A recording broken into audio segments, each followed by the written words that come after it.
누군가가 점유해서 현재 사용 중인 건물의 점유를 내게 넘기라고 한다면 그 근거는 무엇일까요?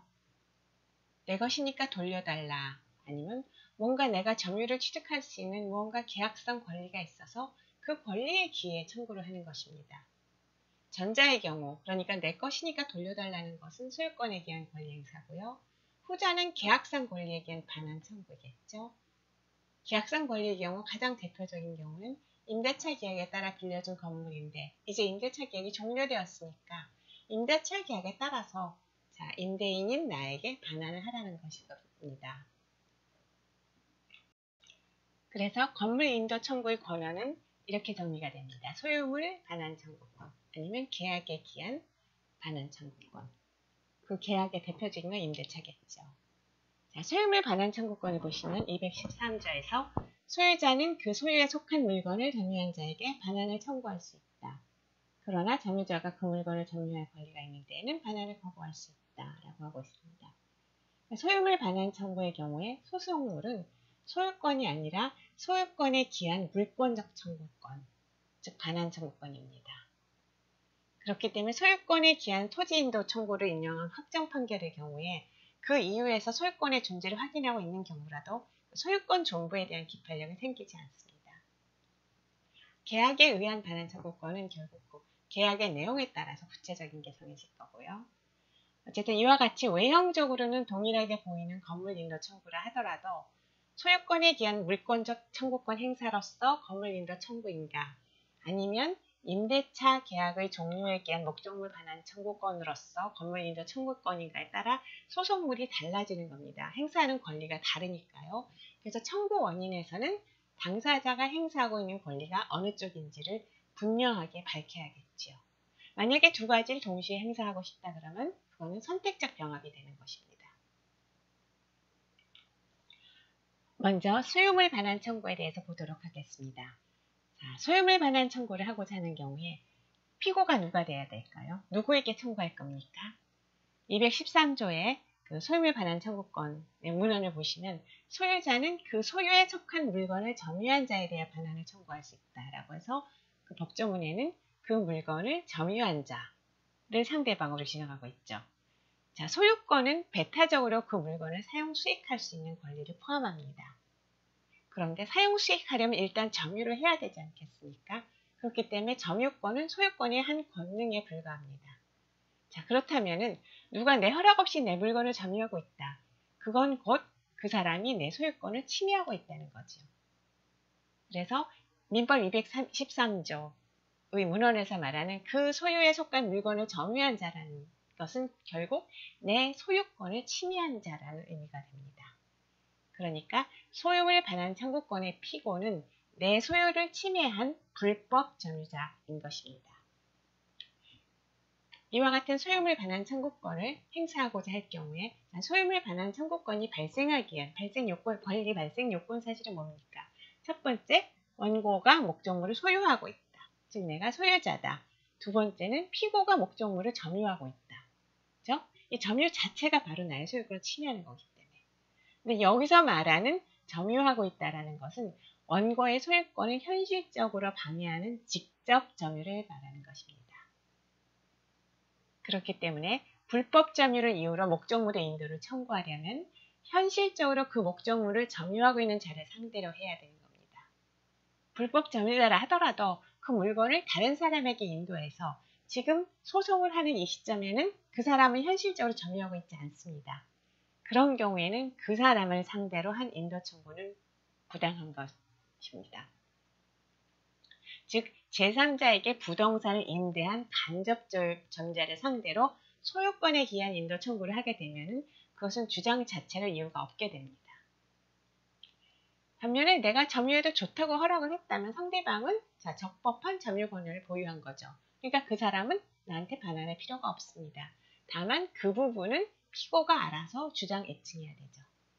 그러니까 소유물 반환 청구권을 행사하는 원고 입장에서는 일단 내 거니까 내놔라 하면 끝인 거고요. 상대방이 반대로 네 거는 맞는데 그렇지만 내가 이런 이유로 내가 당분간은 점유할 권한이 있다라고 항변을 해야 하는 것입니다.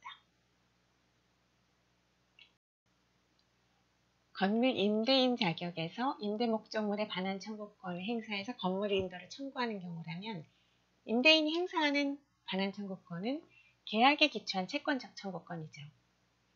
따라서 반환 청구권 발생에 필요한 구체적 요건 사실은 임대차 계약에서 정하는 바에 따르는 것이 원칙입니다. 다만 계약에 특별한 규정이 없다면 민법이 보충적으로 적용되니까 민법 규정에 따라 정해지겠죠. 자, 민법 618조를 보시면 임대차는 당사자 일방이 상대방에게 목적물을 사용 수익하게 할 것을 약정하고 상대방이 이에 대하여 차임을 지급할 것을 약정함으로써 그 효력이 생긴다라고 하고 있습니다. 그러니까 임차인의 점유는 임대차 계약에 따라 임차인에게 부여된 사용 수익권에 근거한 거잖아요. 그래서 임대차 기간 중에는 임차인이 점유권을 보유하고 있으니까 결국 임대차를 종료시켜서 임차인의 점유권을 소멸시켜야 임대인은 반환을 청구할 수 있겠죠. 그러니까 이런 경우에 임대인의 자격에서 건물 인도를 청구를 한다라고 하면 그 임대인이 행사하는 반환 청구권이라는 건 결국 임대차 계약의 종료에 기한 목적물 반환 청구권이 됩니다. 임대차가 존속되는 한은 임차인은 사용수권을 보유하기 때문에 임대인에게 인도할 의무가 없거든요. 임대차가 종료되는 원인은 여러 가지가 있을 수 있습니다. 기간이 정해진 임대차라면 임대기간의 만료로 종료가 되고요. 기한의 약정이 없는 임대차의 경우에는 임대인의 임대차 해지 통보에 의해 종료될 수 있죠.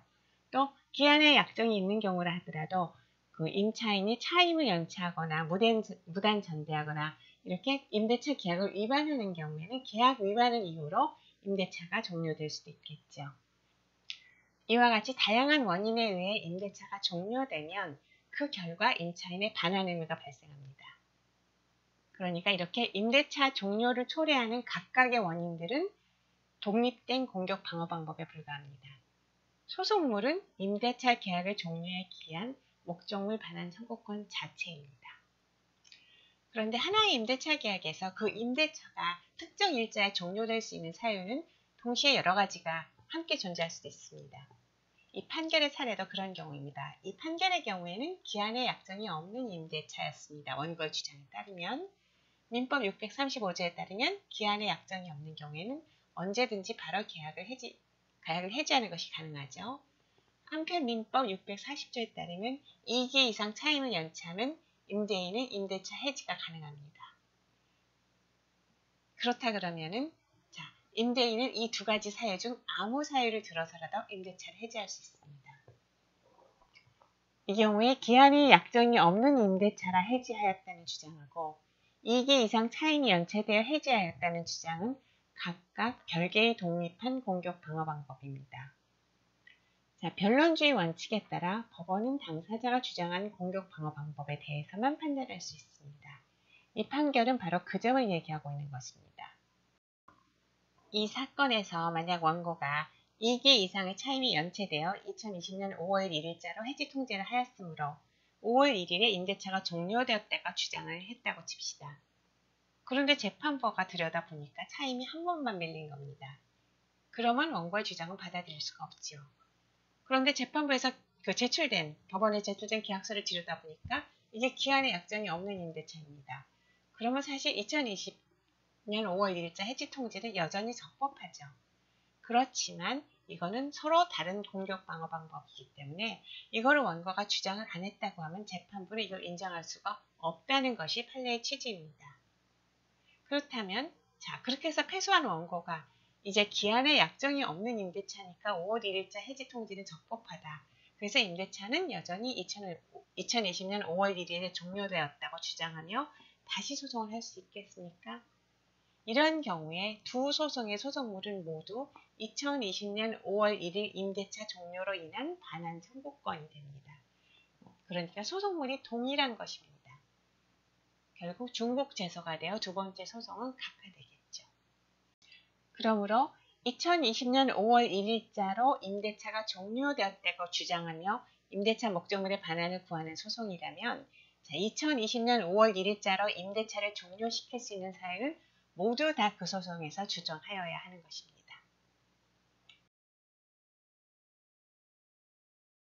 지금까지 설명한 내용을 종합하면 임대차 종료에 기한 목적물 반환 청구권의 요건 사실은 화면에 보시는 것 같이 세 가지로 정리가 될 수 있겠죠. 첫 번째, 임대차 계약이 체결되었다. 그리고 임대인은 임차인에게 목적물을 인도하였다. 그 다음에 임대차가 종료하였다가 되겠죠. 이 경우에 목적물이 임대인의 소유냐 아니냐는 요건 사실이 아닙니다. 그리고 임차인이 목적물을 점유하고 있느냐 여부도 상관이 없습니다. 임대인이 임차인에게 요구하는 건 너하고 나간에 체결된 계약에 따라서, 자, 이 계약에 따라서 내가 너한테 사용실권을 줬으니까 이 계약이 종료됐으면 너의 사용실권 소멸했다. 그러니까 다시 돌려달라 하는 거거든요. 자, 임대차 계약이 체결되었다는 사실을 기재할 때는 이게 채권이기 때문에 임차 목적물 차임을 그리고 임대차 기간까지 구체적으로 특정해서 기재하여야 합니다. 그 다음에 목적물의 반환을 청구하는 것이니까 목적물이 상대방에게 인도되어 사용 수익이 가능한 상태에 놓는 것이 그 논리적 전제가 되잖아요. 그래서 목적물 인도도 주장 입증해야 되는 거고요. 마지막으로는 임대차가 종료되지 않고서는 목적물의 반환을 구할 수 없으니까 임대차의 종료를 주장하고 입증해야 되겠죠. 말씀드렸던 것처럼 임대차가 종료되는 사유는 독립적인 공격 방어 방법에 불과합니다. 임대차 종료에 따른 건물 인도 청구의 경우에 피고는 누가 되어야 할까요? 이거는 계약에 따른 청구권이기 때문에 계약 상대방인 임차인을 대상으로 하여야 합니다. 그러니까 지금 임차인이 지금 현재 목적물을 점유하고 있느냐 아니냐는 관계가 없습니다. 지금 목적물을 점유하고 있든 아니면 간접 점유를 하고 있든 피고는 나의 임대차 계약의 상대방인 임차인이 되어야 하는 것입니다. 이것이 소유권에 기한 반환 청구권하고는 근본적인 차이입니다. 소유권에 기한 소유물 반환 청구의 경우에는 상대방은 나의 소유권을 침해한 자, 즉 지금 현재 목적물을 직접 점유하고 있는 불법 점유자가 피고가 되어야 합니다. 건물 인도 청구를 하는 경우에는 보통 피고가 건물을 점유하고 있는 기간 동안 피고가 얻은 이익에 상응하는 금원의 지급도 청구하는 것이 일반적입니다. 그런데 원고가 이런 사용이득에 대한 금원 지급을 청구할 수 있는 권한은 여러 가지가 있습니다. 우선 원고와 피고 간에 계약이 있다 그러면, 특히 임대차 계약이 있다 그러면 피고는 임대차 계약에서 사용수익의 대가로 차임 지급을 약속했겠죠. 그러니까 이 경우에는 원고가 소유자인가는 관계가 없습니다. 원고는 상대방에게 그냥 당신이 계약한 대로 지키시오라고 하면 되는 것입니다. 그런데 원고와 피고 간의 계약이 없는 경우라면, 자, 그럼에도 불구하고 내가 피고가 점유로 누리는 이익 상당의 금원을 나한테 넘기라고 하는 근거는 무엇일까요? 그건 결국 내 소유인데 네가 점유하고 있으니까 내놓으라는 얘기겠죠. 내 소유가 아니라 무슨 근거로 참견할 수 있겠습니까? 그러니까 피고와 계약이 없음에도 사용이득에 대한 청구를 할 수 있는 기본적인 권한은 소유권에서 나오는 것입니다. 다만 내 소유권에 기한 청구를 한다 하더라도 부당이득 반환 청구를 할 것이냐 아니면 불법 행위로 인한 손해배상 청구를 할 것이냐에 따라서는 주장해야 하는 요건 사실이 서로 좀 다릅니다. 먼저 부당이득 반환 청구에 관해서 한번 살펴보자고요. 자, 부당이득 반환 청구는 민법 제741조에 기준이 되어 있는데요. 법률상 원인 없이 타인의 재산 또는 노무로 인하여 이익을 얻고 이로 인하여 타인에게 손해를 가한 자는 그 이익을 반환하여야 한다 라고 규정하고 있습니다. 조문에 의하면 부당이득 반환 청구를 위한 요건 사실은 첫째, 타인의 재산 또는 노무로 피고가 이득을 얻었을 것, 둘째, 원고에게 손실이 발생했을 것, 그리고 그 손실과 이득 간에는 인과관계가 있을 것입니다. 현재 법문상으로는 법률상 원인이 없이 타인의 재산 또는 노무로 이득을 얻었다고 되어 있습니다. 네, 이 경우 법률상 원인이 없다는 점을 원고가 주장하여야 하는 요건 사실이냐, 아니면 피고가 타인의 재산 또는 노무로 이득을 얻은 것으로 확인이 되면 법률상 원인이 없다는 것으로 추정되고 오히려 피고가 자기가 정당한 권한이 있다는 것을 입증해야 하는 것이냐를 두고 학설은 나뉘고 있습니다.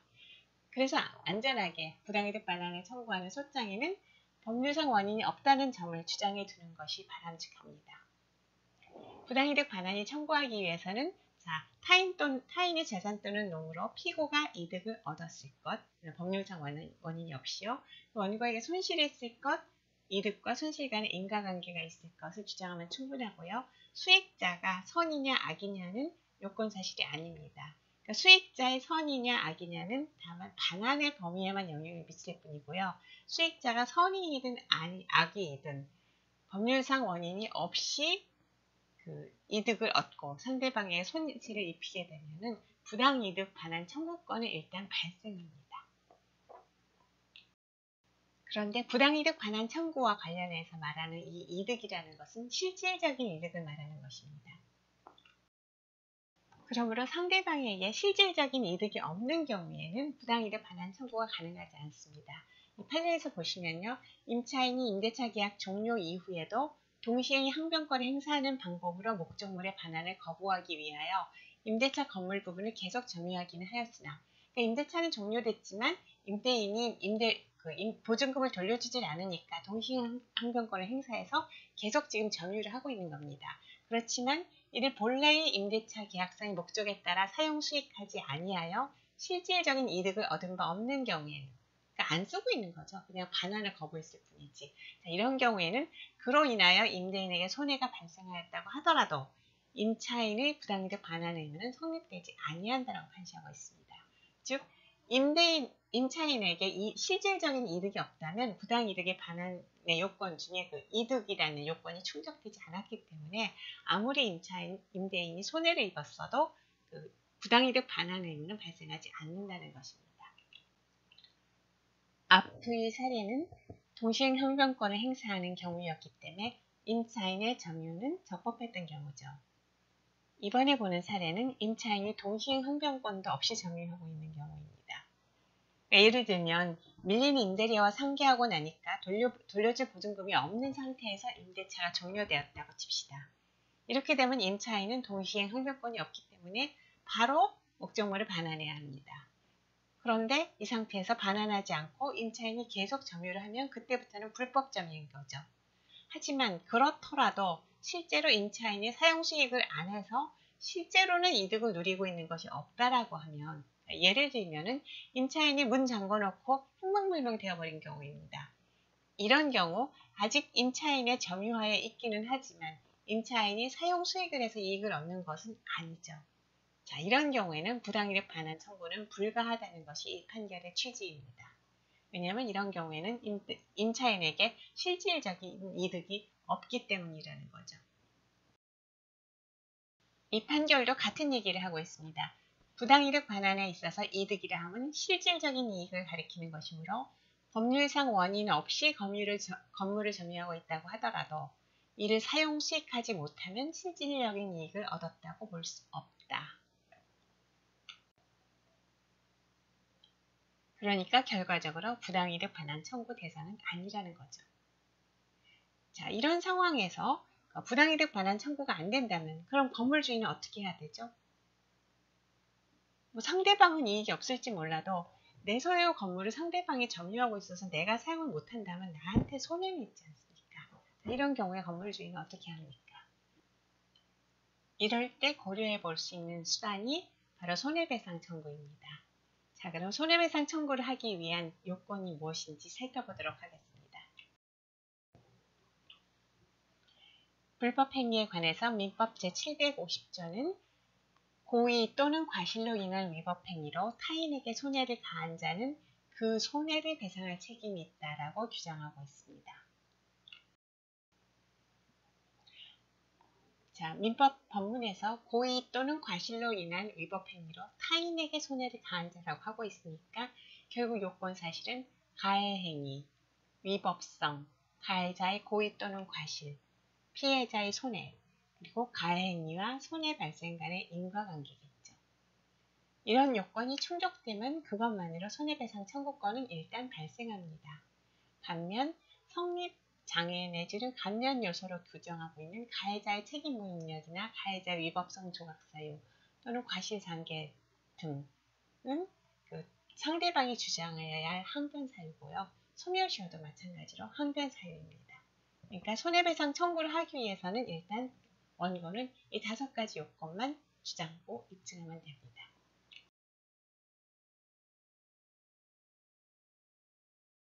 불법행위로 인한 손해배상 청구권은 발생과 동시에 이행기가 도래한다고 봅니다.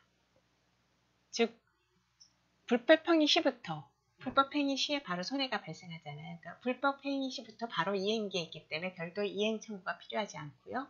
그래서 손해배상 청구권에 대한 지연 손해금은 바로 손해 발생 시점, 즉 불법행위 시점부터 기산됩니다. 그렇기 때문에 청구 취지에 기재하실 때 만약에 손해배상 청구하는 금액이 1억이라 하면요. 피고는 원고에게 1억 원 및 이에 대하여 언제부터?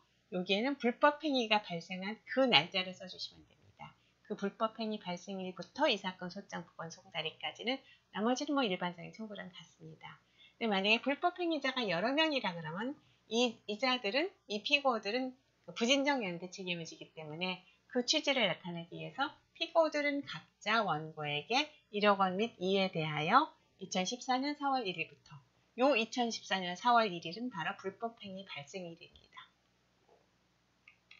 불법행위가 성립되기 위해서는 가해자에게 고의 또는 과실이 있어야 합니다. 그렇기 때문에 그 원고는 소송에서 가해자에게 이러이러한 과실이 있다라는 점을 증명을 해야 되는데요. 자, 과실이 있다라는 표현은 사실 그거는 구체적 사실과는 진술이 아니고 그 사실에 대한 그 규범적 평가를 전제로 하는 법적 판단입니다.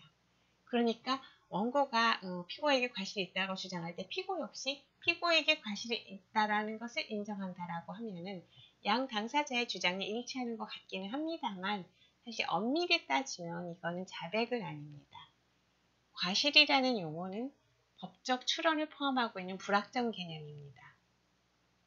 그러니까 일정한 내용의 주의 의무가 있음에도 이를 게을리한 채 일정한 그 경솔한 행동을 함으로써 피해자에게 손해를 입히는 결과를 초래하였을 경우에 우리가 과실이 있다고 하는 거잖아요.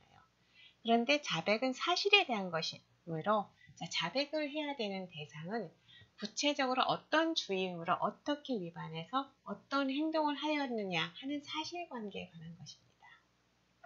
그러니까 막연히 상대방에게 과실이 있다라고만 진술하면 아무리 상대방이 그걸 인정한다 하더라도 이건 법적 추론에 불과하기 때문에 자백으로서의 구속력은 없습니다.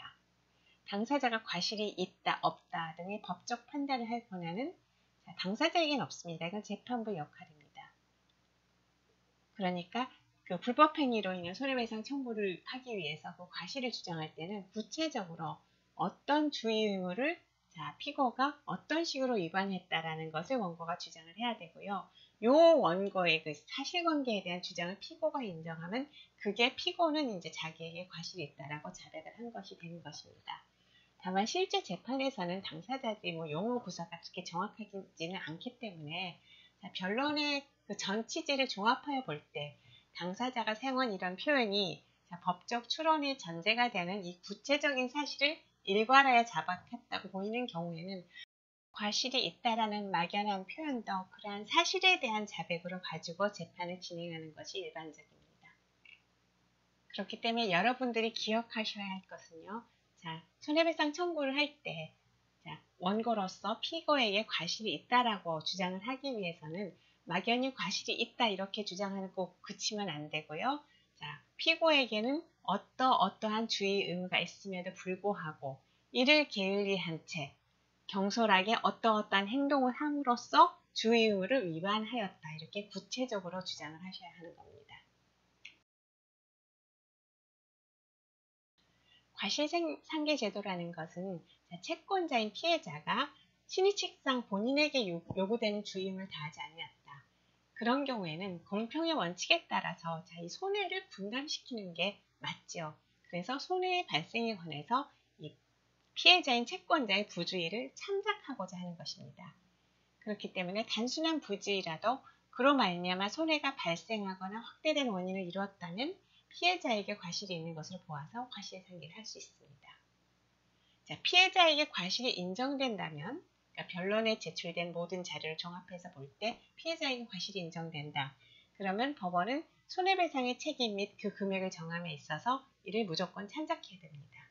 배상 의무자가 피해자의 과실을 주장하지 않은 경우에도 소송 자료에 의하여 과실이 인정되는 경우에는 법원은 이를 직권으로 심리하고 판단하여야 하는 것입니다. 다시 한번 정리하면 불법행위가 성립되기 위한 요건사실로는 첫째 가해행위, 위법성, 가해자의 고의 또는 과실, 피해자의 손해, 그리고 가해행위와 손해 발생에 인과관계가 있어야 합니다. 자, 그런데 이제 임대차 계약이 종료되면서 임대인이 보증금을 반환한 경우에는 상관이 없지만, 자, 보증금을 반환하지 않고 버티는 경우에는 임차인의 목적물 반환 의무와 보증금 반환 의무는 서로 동시행 관계겠죠. 그러니까 임대차가 종료했고, 그렇지만 임차인이 동시행 흥정권을 행사해서 임차 건물을 계속 점유하고 있는 경우라면, 자, 임차인의 건물에 대한 점유는 불법 점유가 아닙니다. 그렇기 때문에 이렇게 임차인이 동시행 환경권을 행사하고 있는 경우에는 아무리 임대차가 종료됐다 하더라도 불법 점유가 아니니까 임대인이 임차인에게 손해배상 청구를 할 수 없습니다. 자, 그렇다면 이런 경우 임대인은 어떤 조치를 취하여야 할까요?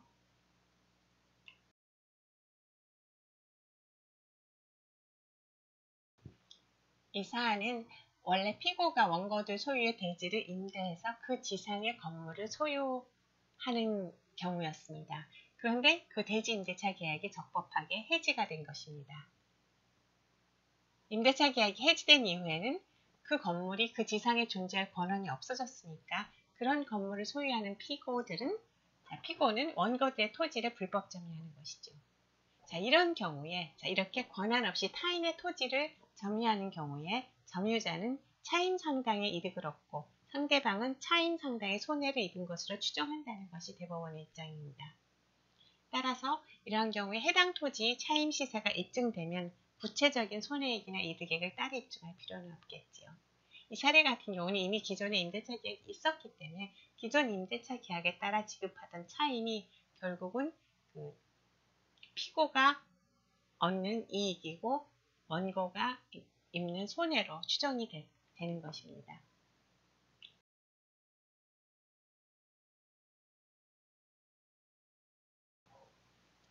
자, 이 판결에서는 부동산의 점유 사용함으로써 받은 이익은 특별한 사정이 없는 한 임료 상당이라 할 것이므로 매수인이 부동산을 인도받아 그 용도대로 사용한 경우 매수인은 임료 상당의 이익을 받았다고 할 것이고, 가사 그 부동산을 사용하여 영위한 영업이 전체적으로 적자였다고 하더라도 사용으로 인한 이익 자체를 부정할 수는 없다라고 하고 있습니다. 이 판결의 핵심은 점유로 인한 이익이라 함은 점유를 통해 얻는 직접적인 이익을 금전적으로 평가한 가액을 말하는 것이지 해당 부동산을 사용 수익해서 실제로 얼마를 벌었느냐를 따지자는 것은 아니라는 것입니다. 자, 영업이 전체적으로 적자라는 의미는 영업의 총 수익에서 영업과 관련해 발생하는 각종 비용을 모두 공제했을 때 마이너스라는 의미에 불과합니다. 그러니까 총 수익이 마이너스라고 공짜로 사용했음에도 임료 상당의 수익이 없다고 할 수는 없는 것이죠. 사실 정상적이라면 임대료를 지급하고 영업을 했을 것이고요. 그런 경우에는 영업의 총 손익을 계산할 때 지급 임대료는 수익에서 공제되어야 하는 비용으로 계산됩니다. 그런데 임대료를 지급을 안 했다 하면 임대료 비용은 0으로 계산했겠죠. 이렇게 지출해야 되는 비용을 지출하지 않았다면 그 금액만큼 결국 소극적인 수익이 있는 것입니다. 즉 임대료 상당의 금액만큼 소극적인 이득이 있었던 것이므로 점유 사용을 인한 수익은 있었던 것입니다. 그러니까 최종 결과가 마이너스인가 하고 임대료 상당의 수익을 누렸느냐 하고는 별개의 쟁점인 것이죠. 이 판결은 그 점을 지적하고 있는 것입니다. 자, 그럼 지금까지 우리가 검토했던 판례의 내용들을 염두에 두시고요. 자, 차임이 연체되어서 임대차가 종료되는 경우에 당사자의 권리 의무 관계가 어떻게 되는지 한번 분석해 보도록 합시다.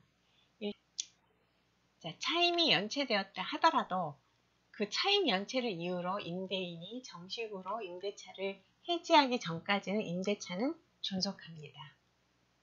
그리고 이렇게 임대차가 존속하는 동안에는 아무리 차임이 연체되었다 하더라도 임차인은 적법한 사용 수익권을 보유합니다. 그러니까 이 상황에서 차임이 연체되었다는 것은 해지 사유일 뿐이고 실제로 해지되기 전까지는 임차인은 계속 사용 수익권을 보유합니다. 대신에 이 기간 동안에는 임대인은 차임 청구권을 보유하는 것입니다. 그렇기 때문에 이 기간 동안에는 임대인에게 특별한 손해가 있다고 할 수는 없습니다. 예, 돈이 안 들어오고는 있지만 차임 청구권이라는 채권을 가지고 있기 때문에 그 임차인의 사용 수익권을 상쇄할 수 있는 그 경제적 이익은 내가 여전히 누리고 있는 거죠. 그래서 이 기간 동안에는 손해배상 청구도 할 수 없고 부당이득 반환 청구도 할 수 없습니다. 왜냐하면 임대인에게 손익이 없기 때문이죠. 그럼 임대인은 뭘 해야 되죠? 임대차가 존속하고 있으니까 원래 임대차 계약에 따라 차임을 받으면 되는 것입니다. 그러니까 소송에서 차임을 달라고 청구하면 되는 것이죠. 하지만 임차인의 차임 연체를 이유로 임대인이 실제로 임대차를 해지하고 나면 이 시점에는 임대차가 종료됩니다. 이렇게 임대차가 종료되면 피고의 사용수익권도 소멸하지요. 그러니까 피고인 임차인은 반환 의무가 발생하는 겁니다. 자, 그럼 피고에게 반환 의무가 발생하면 바로 피고의 점유는 불법 점유가 됩니까? 아니지요. 아직 임대보증금 반환 이전이라면 자, 상대방인 임차인은 동시행 항변권을 가지고 있습니다. 이와 같이 상대방이 동시행 항변권을 가지고 있는 상황이라면 아무리 임대차가 종료되었다 하더라도 상대방의 점유는 적법한 점유가 됩니다. 그렇기 때문에 이 상황에서는 불법행위가 성립하지 않습니다. 반면에 원고는 임대차가 종료되었기 때문에 더 이상 차임 청구권을 보유하지 않습니다. 그래서 이 시점부터는 원고는 실제로 손해가 발생하게 됩니다. 이렇게 원고에게는 손해가 발생하고 있는데 불법행위는 성립하지 않는다 그러면 손해에도 불구하고 손해배상 청구권을 행사할 수가 없게 됩니다. 그러면 이제 원고가 어떻게 해야 되나요? 이 경우에 고려해 볼 수 있는 것이 부당이득 반환 청구권입니다. 자, 부당이득 반환 청구권이 발생하려면 피고에게 실질적인 이득이 있어야 합니다. 따라서 청구 원인에는 자, 현재까지 계속 목적 부동산을 피고가 사용 수익하고 있다는 점이 요건 사실로 기재되어야 할 것입니다. 자, 그래서 이런 실질적이 있다 그러면 바로 부당이득 청구가 가능합니까? 부당이득 반환 청구가 가능하려면 법률상 원인이 없는 이득이어야 합니다. 자, 그런데 피고는 동시행 항변권을 가지고 있습니다.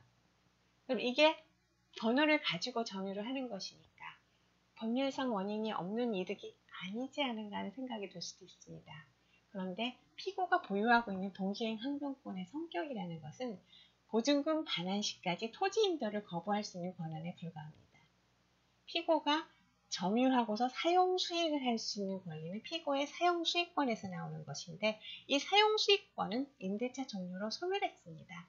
그리고 피고가 가지고 있는 것은 단지 인도를 거부할 수 있는 권한에 불과한 것입니다. 그러니까 다시 말하면 피고가 보증금을 받을 때까지는 동시행 항변권을 행사할 수 있기 때문에 이 동시행 항변권이 있는 한은 불법 점유는 아니지만 이 권한은 단지 인도를 거부하는 것을 정당화해 주는 것에 불과하기 때문에 사용 수익하는 부분이 생긴다 그러면 그 부분은 여전히 권한이 없는 이득이 된다는 것이죠. 그래서 부당이득 반환 의무가 성립한다는 것입니다.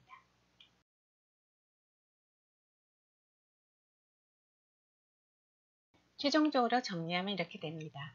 자, 임대차가 종료했는데 아직 임대인이 보증금은 반환하지 않았습니다.